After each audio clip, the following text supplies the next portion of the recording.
The shuttle landed on Station Villa 9 at exactly noon Galactic Standard Time.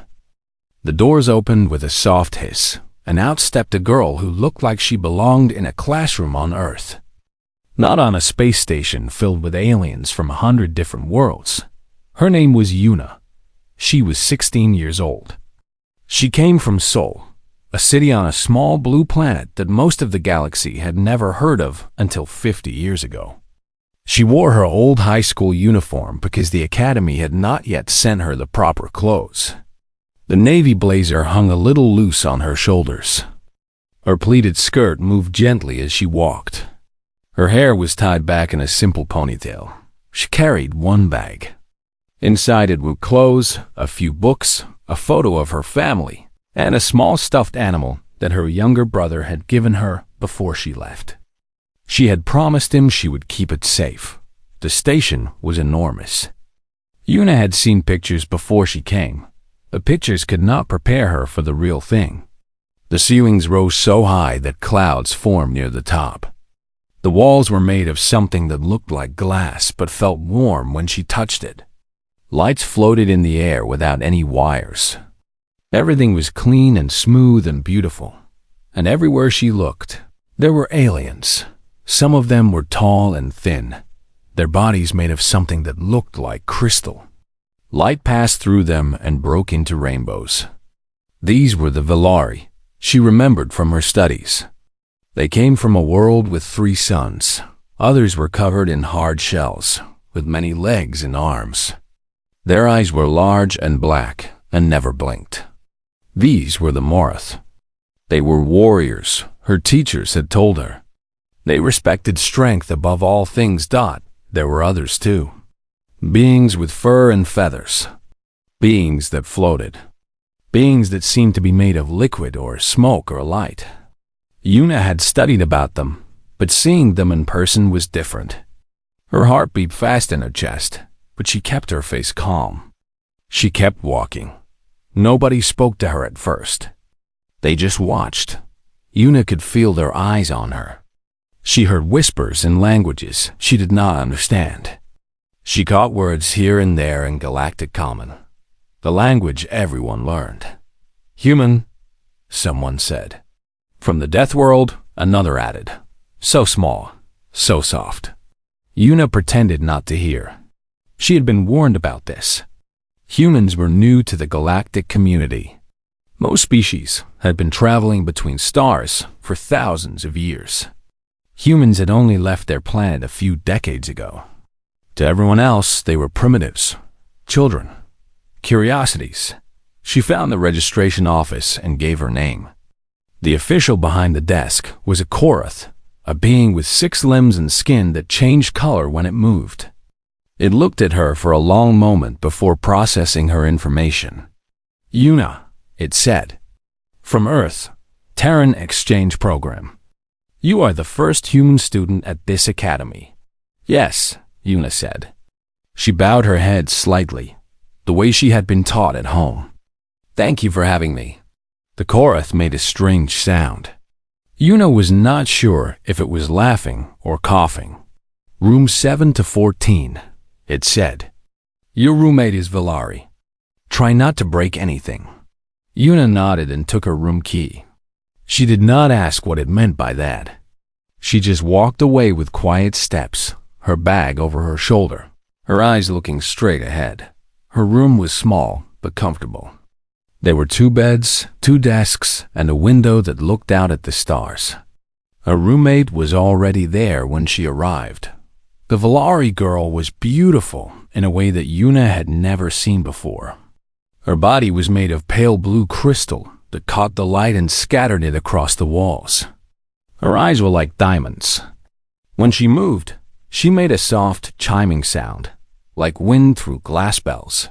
Hello, the Velari said. Her voice was high and musical. I am called Prism. You must be the human. I am Yuna, Yuna said. She bowed again. It is nice to meet you. Prism tilted her head. The gesture made her whole body sparkle. You bow. Why do you bow? It is a greeting, Yuna explained. A sign of respect. We do this on my world. Interesting, Prism said. But the way she said it made Yuna think she did not find it interesting at all. She sounded more confused than anything. You may have that bed. Please do not touch my things. Humans have oils on their skin that may damage crystal structures. Yuna nodded. She placed her bag on her bed and began to unpack. She worked quietly, carefully, making no noise. Prism watched her for a while, then turned away and began reading something on a floating screen. Over the next 2 days, Yuna learned many things. She learned that the gravity on the station was lower than Earth, which made her feel light and strange. She learned that the food was nutritious but tasteless, and she missed her mother's cooking more than she had expected. She learned that most of the other students had never met a human before and did not know what to make of her. Some of them were kind. They asked her questions about Earth, about her family, about the oceans and mountains and cities. She answered as best as she could. Others were not kind. On her 3rd day, Yuna was eating alone in the refectory when 4 Morath students approached her table. They were big, much bigger than her. Their shells were dark and thick. Their many eyes looked down at her like she was something small and pitiful. The leader was called Crix. He was the largest of them all. When he spoke, his mandibles clicked together in a way that sounded like laughter. "Human," he said, "we have heard stories about your kind.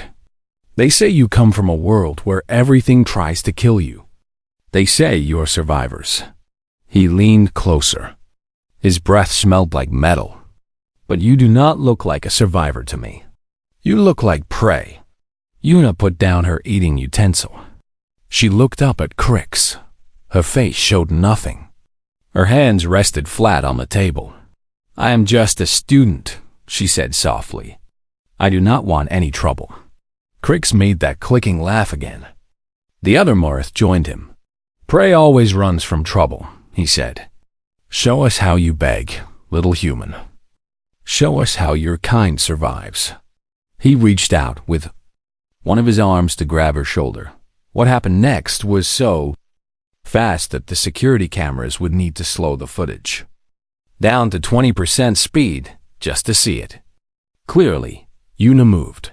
One moment she was sitting still. The next moment, Crix was on the floor. His arm was bent in a direction it should not go. His 2 friends were falling, their legs and bodies hidden places they did not even know could hurt. The 4th Morath had already run away, screaming for help. Yuna stood in the center of the refectory. Her breathing was steady. Her heart had barely moved faster.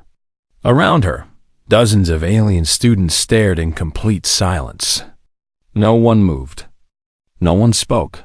She looked down at Crix. His many eyes were wide with shock and pain. "I am sorry," Yuna said quietly. "You touched me." I reacted. She did not smile. She did not look proud. She looked sad, like someone who had just broken something they had been trying very hard to keep whole. The whole station would soon learn what the Morath had discovered in that moment. The small human girl with the polite bow and the soft voice was not prey. She had never been prey, and the galaxy was about to understand what it meant to come from a Deathworld. The refectory was silent. For a long time after Yuna stopped moving, nobody knew what to do. The alien students just stood there, frozen like statues, staring at the small human girl surrounded by fallen Morath warriors. Some of them had dropped their food. Some of them had stopped breathing. All of them were afraid. Crix lay on the ground, making sounds of pain that echoed through the large room. His arm was twisted in a way that should not be possible for his species. Every time he tried to move, he screamed. The other 2 Morath were also on the floor. One was holding his chest.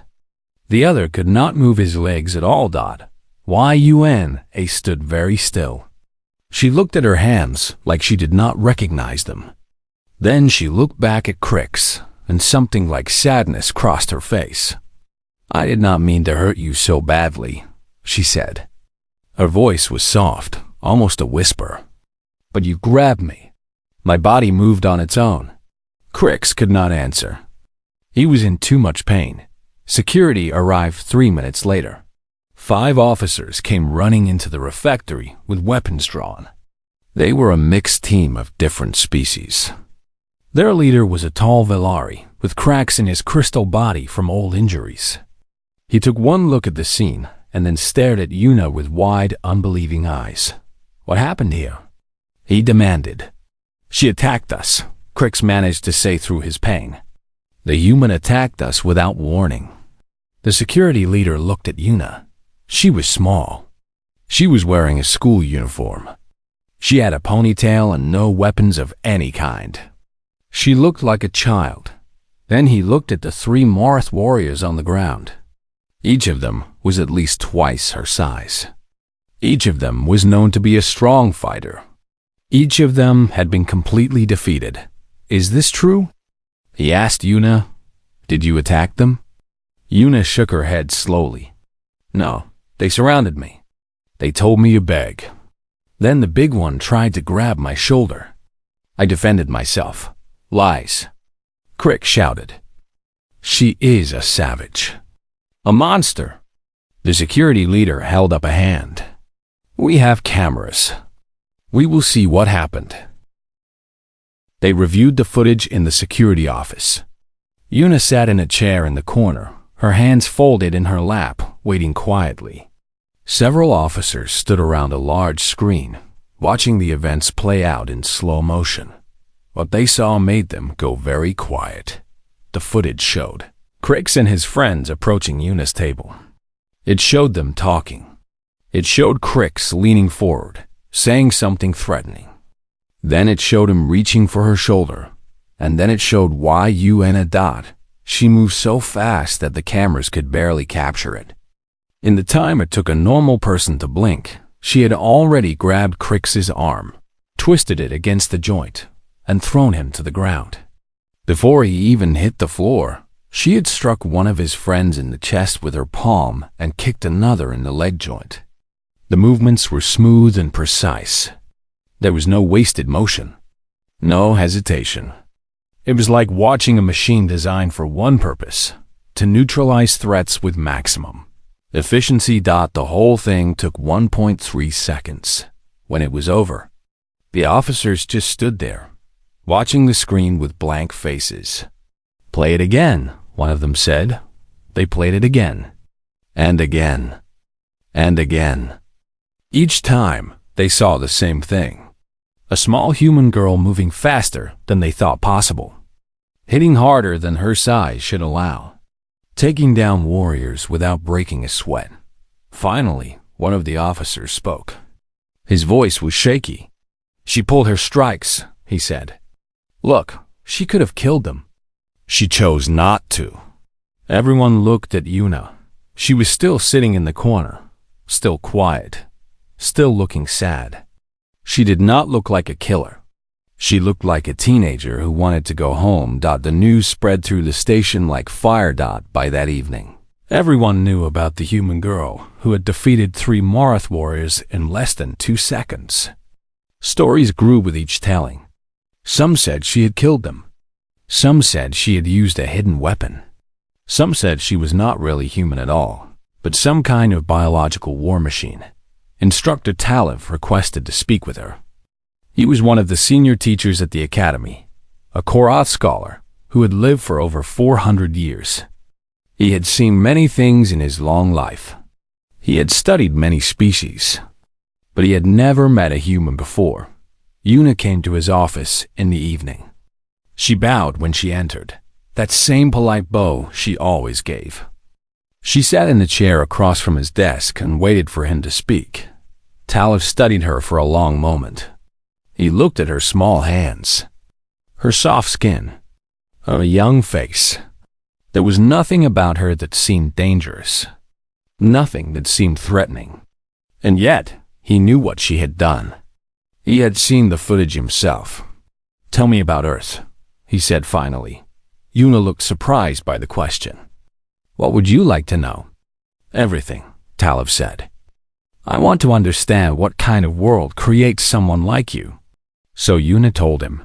She told him about the weather, about how the temperature could change by 40 degrees in a single day, about storms that could destroy entire cities, about winters so cold that water turned to stone and summers so hot that the ground cracked open. She told him about the animals, about creatures with teeth and claws that hunted in the darkness, about poisoned insects smaller than her fingernail, about bacteria and viruses that could kill millions if left unchecked. She told him about the history, about wars that lasted decades, about weapons that could destroy the entire planet, about humans fighting each other for land, for food, for ideas, for nothing at all. Tal, IV listened to all of this with growing horror. Your species, he said slowly, has survived all of this? Yes, Yuna said. And you are considered normal among your kind? Yuna paused. She looked down at her hands again. I am ordinary, she said. My grandmother is stronger than me. My mother is faster. I'm just a student who learned some fighting skills because my parents wanted me to be able to protect myself. She looked up at Talib. On Earth, every parent teaches their children how to survive. It is just what we do.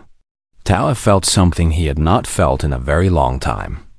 He felt afraid, not of Yuna specifically. She seemed kind and gentle and truly sorry for what had happened. But he was afraid of what she represented. If this girl, this ordinary human girl, could do what she did, then what were the rest of her species capable of? He had read the reports about Earth, Class 7 Deathworld, one of the most dangerous planets in the known galaxy, a place where everything wanted to kill you and only the strongest survived. But reading reports was different from seeing the truth with his own eyes. The Morith will not let this go, Talib warned her. They are a proud species. They will want revenge. Yuna nodded slowly. I know. I saw it in their eyes. She was quiet for a moment. I did not come here to fight. I came here to learn, to meet new people, to see the stars. Her voice grew soft. But if they come for me again, I will defend myself. I do not know how to be anything else. Talib looked at the small human girl sitting across from him. He thought about all the powerful species in the galaxy. The Morith with their armies, the Valari with their technology, the ancient races who had conquered stars. And then he thought about Earth, a small blue planet in an unremarkable corner of the galaxy, home to a species that should not have survived, a species that had turned suffering into strength and danger into determination. For the first time, Talib wondered if the galaxy truly understood what it had invited into its community. He wondered if any of them were ready for humanity. Looking at Yuna's sad, tired eyes, he suspected the answer was no. The news reached the Morith homeworld in less than a day. A message was sent through faster-than-light communication channels. It described what had happened in the Academy refectory. It included footage. It named the human responsible. Within 3 days, a warship was dispatched to Station VELAR-9. Ambassador Vorak arrived at the station on the 4th day. He was old for a Morith, his shell scarred from dozens of battles. He had once commanded the largest fleet in the hegemony. He had conquered 12 species and brought them under Morith rule. He was feared across 100 star systems, and he was furious. The moment he stepped off his ship, he demanded a meeting with the Academy leadership. His soldiers followed behind him, their weapons displayed openly as a sign of power. Director San met him in the main conference room. San was the human liaison for the Academy. He was 53 years old, with gray hair and calm eyes. He had been a diplomat for 30 years before taking this job. He had negotiated peace treaties and trade deals. He had talked his way out of situations that should have ended in war. but he had never faced a Morith ambassador. Before, Vorak stood on one side of the long table. His soldiers lined the wall behind him. His many eyes focused on San with pure hatred. "Where is the human girl?" he demanded. "Where is the savage who attacked our citizens?" San remained seated. He did not stand when Vorak entered the room. He did not bow. He simply folded his hands on the table and looked at the ambassador with no expression on his face. "The student is in her room," San said. "She is under the protection of the academy." "Protection?" Vorak slammed one of his limbs on the table. The sound echoed through the room. "She hospitalized 3 Morith warriors. She broke bones. She caused internal injuries that required surgery. She defended herself," San replied calmly. "Your citizens initiated physical contact. They surrounded her. They threatened her. They attempted to grab her. The footage is clear." Vorak made a sound of disgust. "You defend her? You defend this monster?" "I defend a student who was attacked and responded appropriately." The ambassador leaned forward.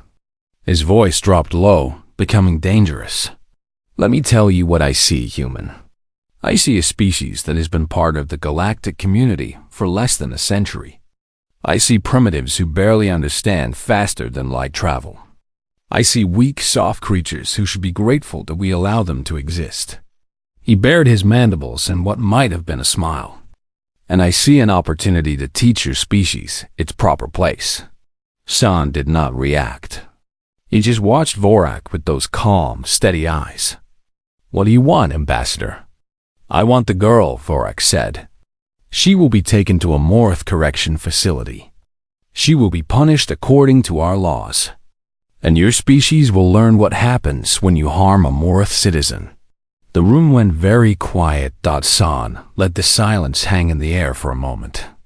Then he stood up slowly, pushing his chair back from the table. "Ambassador," he said, "I have read your file. I know who you are. I know what you have done. You are a conqueror. You have crushed species that were older than your own. You have built an empire on violence and fear." Vorak straightened with pride. "Yes, and your point?" "My point," San said quietly, "is that you have never fought a human." The ambassador laughed. It was an ugly, clicking sound. "Why would I need to? Look at you. You are small. You are fragile. You cannot even survive in temperatures below freezing without artificial help. What possible threat could your species pose to the Morith hegemony?" San walked slowly around the table. He stopped a few meters from Vorak and looked up at the much larger alien. "Let me tell you about my species, Ambassador." His voice was calm, but there was something underneath it now. Something cold. Humans have existed for approximately 300,000 years. For most of that time, we have been killing each other. We have fought wars over land, over resources, over religion, over ideas that no longer even exist. We have invented weapons capable of destroying our entire planet, and then we invented more. We have killed billions of our own kind. Billions. Vorak shifted slightly. Some of his soldiers exchanged glances. "We come from a world where the weather can kill you," San continued. "Where animals can kill you. Where the water, the air, the plants, even the invisible bacteria can kill you. We call these things Tuesday. We build our cities in places that flood, that shake, that burn. And when disaster strikes, we rebuild. We always rebuild." He took another step closer. "That girl you want to punish? Yuna? She is 16 years old. She is considered gentle by our standards. She pulled her strikes. She showed mercy. If she had wanted your soldiers dead, they would be dead. Do you understand what I am telling you, Ambassador?" Vorak said nothing. For the first time, he looked uncertain. "If you take her," San said, "you will not be dealing with a schoolgirl. You will be dealing with Earth. You will be dealing with 8 billion humans who have spent their entire existence learning how to fight, how to survive, and how to win against impossible odds. He stepped back and straightened his jacket. I am a diplomat, Ambassador. I have spent my life avoiding violence. I believe in peace and understanding. But I am also human. And I promise you this. If you harm that girl, there will be no negotiation. There will be no treaty. There will be no surrender. There will only be war. And the Morath hegemony will learn the same lesson that every predator on Earth eventually learned. He looked directly into Varroc's many eyes. Do not hunt humans. We bite back. The room was completely silent.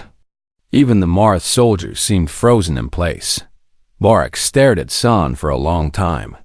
His mandibles clicked slowly, thoughtfully. He was trying to decide if this small human was bluffing. You threaten me? He asked finally. No, San said. I inform you. The choice is yours, Ambassador. You can accept that your citizens started a fight. They could not win and go home with your pride, bruised, but your empire intact. Or you can push forward and discover what it truly means to make an enemy of a Deathworld species. He walked back to his chair and sat down again. He folded his hands on the table, as calm as if they had been discussing the weather. Take your time to decide. I am in no hurry. Varroc stood there for a long moment, his soldiers waiting for his command. He looked at San. He thought about the footage he had seen. He thought about the small human girl who had defeated 3 trained warriors in less than 2 seconds, and for the first time in his long, violent life. The great conqueror of the Morath hegemony felt something he had not felt in centuries. He felt doubt. He turned without another word and walked out of the room. His soldiers following behind him, San watched him go. When the door closed, he allowed himself a small sigh. The threat was not over. He knew that. Varroc was too proud to walk away so easily. But for now, Yuna was safe. For now, they had bought some time. He just hoped it would be enough. 3 nights passed after the meeting with Ambassador Varroc. On the surface, everything seemed normal. Classes continued. Students studied. The academy went about its business as if nothing had happened. But underneath the calm, tension was building. Everyone could feel it. Yuna spent most of her time in her room. She went to classes, she ate her meals, and she returned to her dormitory. She did not talk much. She did not make eye contact with other students. She knew they were watching her. She knew they were afraid of her. Even Prism, her Valari roommate, kept her distance. She did not speak to Yuna unless necessary. She slept on the far side of the room, as far from the human as possible. At night, Yuna could hear the soft chiming sound of Prism's crystal body trembling. Her roommate was afraid of her too. This hurt Yuna more than she wanted to admit. She had come to the academy to make friends, to learn about other cultures, to prove that humans could be part of the galactic community. Instead, she had become the thing that everyone feared. On the 3rd night, Yuna could not sleep. She lay in her bed, staring at the ceiling, thinking about home. She thought about her mother's cooking. She thought about her little brother's laugh. She thought about the streets of Seoul in the autumn. When the leaves turned red and gold, she missed Earth so much it hurt. Prism was already asleep, her crystal body glowing faintly in the darkness. The room was quiet except for the soft hum of the station systems. Then, Yuna heard footsteps in the corridor outside. They were not normal footsteps. They were too quiet, too careful. Someone was trying very hard not to be heard. Yuna's body tensed without her telling it to. Her heart began to beat faster. Every sense sharpened. Every muscle prepared. She was out of bed and moving before she even made the decision. The door to her room exploded inward. 6 Morath soldiers rushed through, their weapons raised, their eyes searching for their target. They found only Prism, awake now and screaming with terror, her crystal body flashing with panic. "Where is the human?" The team leader shouted. "Where is she?" "I do not know," Prism cried. "She was just here. She was in her bed." The soldiers spread out, searching the room. They looked under the beds, in the closet, behind every piece of furniture. One of them checked the corridor outside. That was when he saw her. Una stood at the end of the hallway, about 20 meters away. She was wearing her pajamas, a simple cotton set with cartoon cats on them. Her hair was messy from bed. Her feet were bare. She held no weapons. She showed no fear. "You came for me," she said. Her voice was calm, almost sad. The soldier raised his weapon. "Do not move, human. You are coming with us." Una tilted her head slightly. "No," she said. "I do not think I am." 6 soldiers. All of them trained. All of them armed. All of them veterans of combat. They moved toward her together, confident in their numbers. They had learned from what happened in the refectory. They would not underestimate her this time. They would take her down fast and hard. 11 seconds later, it was over. The first soldier never saw the strike that put him down. One moment he was rushing forward. The next moment he was on the floor, his nervous system overloaded by a precise hit to his nerve cluster. The second and third soldiers fired their stun weapons. Una was not there. She had already moved, sliding under their aim, coming up inside their guard. 2 quick strikes, and they were falling. The fourth soldier tried to grab her from behind. She used his own momentum against him, redirecting his charge into the wall. He hit hard enough to crack his shell. The fifth soldier actually managed to touch her. His hand closed around her wrist for half a second before she twisted free and drove her palm into his chest. He flew backward and did not get up. The team leader was the last one standing. He dropped his weapon and raised his arms in surrender. "Please," he said. "Please do not kill me." Una stopped. She was breathing a little harder now, but her eyes were clear. She looked at the fallen soldiers around her. She looked at the team leader with his arms raised, and then she began to cry. Not loud, dramatic crying. Just quiet tears rolling down her cheeks, one after another. Her shoulders shook slightly. Her hands trembled at her sides. "I did not want this," she whispered. "I just wanted to study. I just wanted to make friends. I just wanted to see the stars." The team leader stared at her, completely confused. He had expected anger, violence, more attacks. He had not expected this small human girl to cry. Una sat down right there in the corridor, her legs folding beneath her. She wrapped her arms around herself and let the tears come. "On Earth," she said softly, "we are taught to be strong. We are taught to survive. From the time we are children, we learn how to fight, how to endure, how to keep going when everything is trying to kill us." She looked up at the team leader. "But nobody teaches us how to stop. Nobody teaches us how to be soft. We do not know how."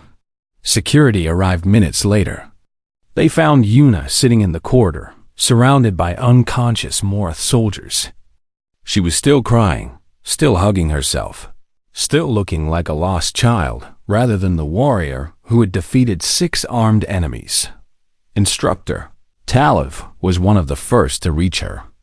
He knelt beside her, his many limbs folding carefully so he could be at her level. "Are you injured?" he asked gently. Una shook her head. "They were going to take me. They were going to hurt Prism to get to me." She looked at him with red, swollen eyes. "I did not have a choice." Talev looked at the fallen soldiers. He looked at the damage to the walls. He looked at the small human girl who had done all of this while wearing cartoon cat pajamas. "Child," he said softly, "you are not a monster. Then what am I?" Una asked. "I hurt people. It is all I know how to do. Every time someone threatens me, my body moves before I can think. I cannot control it. I cannot stop it. Telev placed one of his limbs on her shoulder. The gesture was gentle, careful. You are the product of a world that demanded strength, he said. You did not choose to be born on a death world. You did not choose to evolve as a survivor. But tonight, you used that strength to protect yourself and to protect your roommate. He paused. That is not savagery, Yuna. That is honor. Yuna looked at him for a long moment. Her tears began to slow. Do you really believe that? She asked. Talif thought about all the species he had known. He thought about the Morath who used their strength to conquer. He thought about the empires that had risen and fallen throughout galactic history. And then he thought about this small human girl who could defeat any enemy but wept when she was forced to fight. Yes, he said. I believe it with all my heart. Down the corridor, Prism poked her crystal head out of their room. She had watched everything. She had seen her roommate take down 6 soldiers to protect her. She had seen Yuna cry afterward. For the first time since coming to the academy, Prism did not feel afraid of the human. She felt something else. Entirely. She felt safe. The Galactic Council met 7 days after the attack on Yuna's dormitory. Representatives from 50 species gathered in the Great Chamber on Station Central. Holographic images of leaders from 100 more worlds flickered in the viewing galleries. This was the largest assembly in decades. Everyone wanted to see how the situation would be resolved. Ambassador Vorak stood on one side of the chamber, surrounded by his advisors. His shell had been polished to a shine. His uniform displayed all his medals of conquest. He looked proud and powerful, but his soldiers were not with him. They were in a medical facility on the station, still recovering from their encounter with a human girl in cartoon pajamas.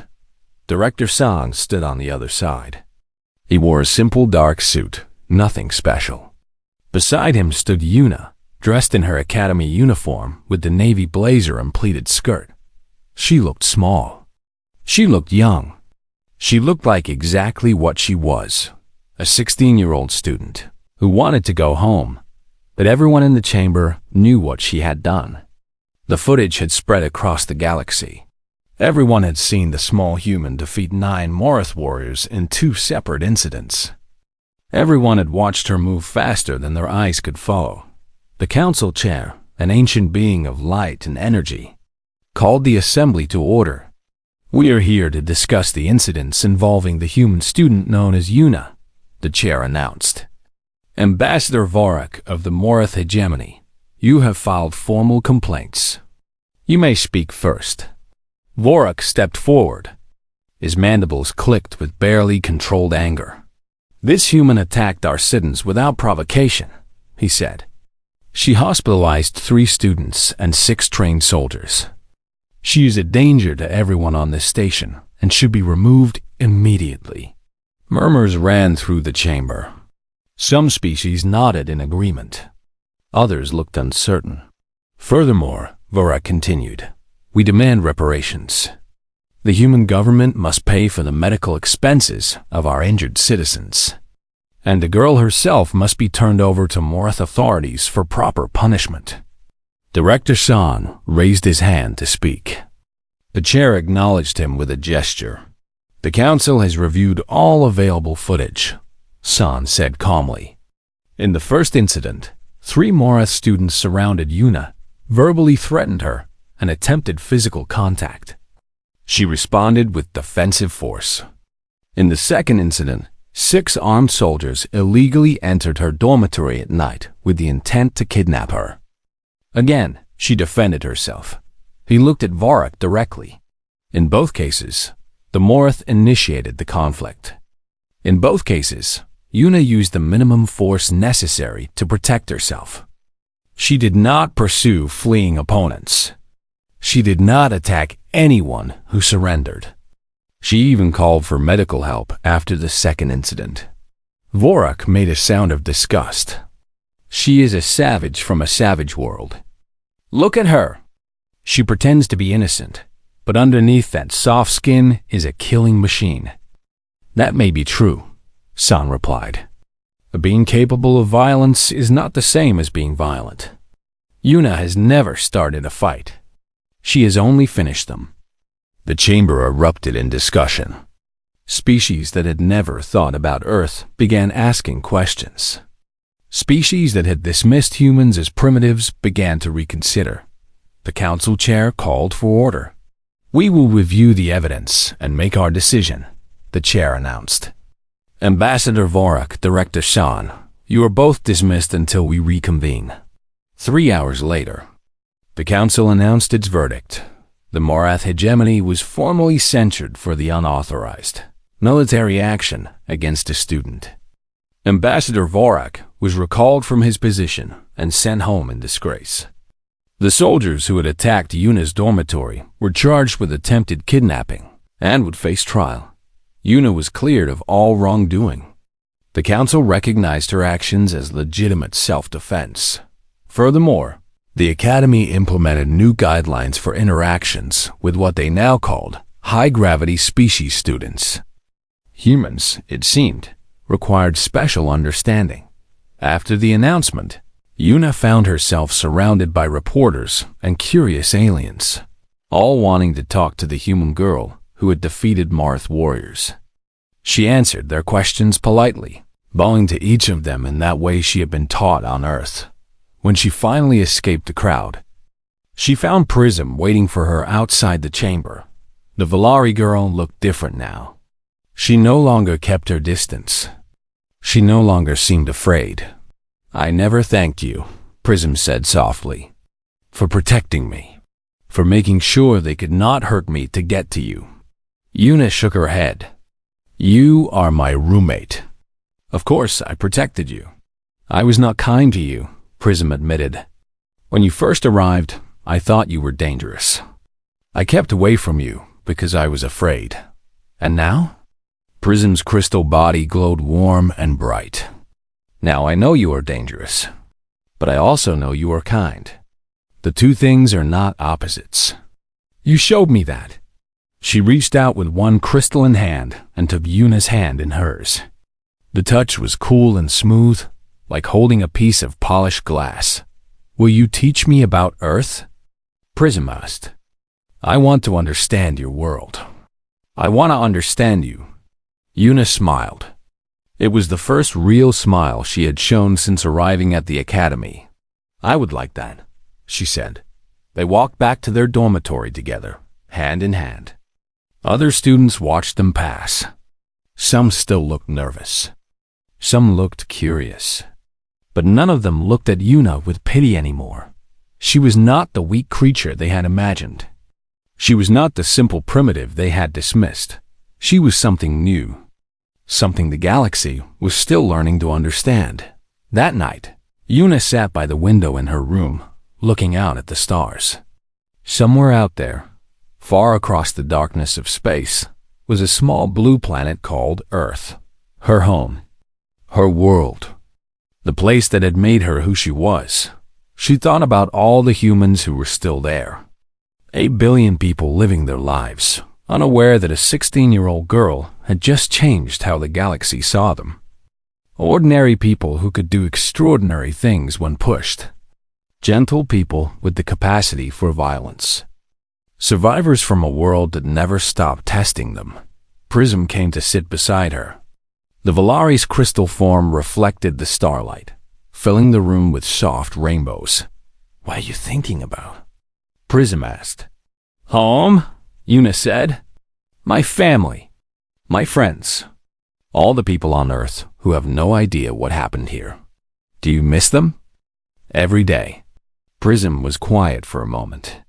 Then she said, "You are not alone, Yuna. Not anymore." Yuna looked at her roommate.